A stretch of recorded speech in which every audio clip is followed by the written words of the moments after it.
Ya kami berupaya semaksimal mungkin untuk itu dan mohon teman-teman juga bisa pahami nanti prosesnya dicermati, kemudian bagaimana ketika putusan itu dijatuhkan. Kalau realnya kan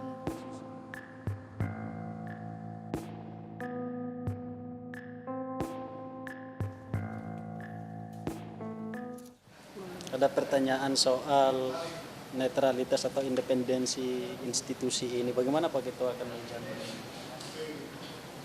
ya kami berupaya semaksimal mungkin untuk itu dan mohon teman-teman juga bisa pahami nanti prosesnya dicermati, kemudian bagaimana ketika putusan itu dijatuhkan. Kalau realnya kan susah, soal independensi itu kan sesuatu yang abstrak kan. Konkretnya baru actionnya ketika kami sudah menjalankan proses itu dan kemudian menjatuhkan putusan, nanti baru bisa dinilai putusan itu.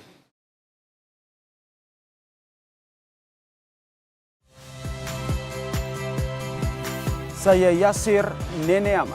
Saksikan program-program Kompas TV melalui siaran digital, pay TV, dan media streaming lainnya. Kompas TV, independen, terpercaya.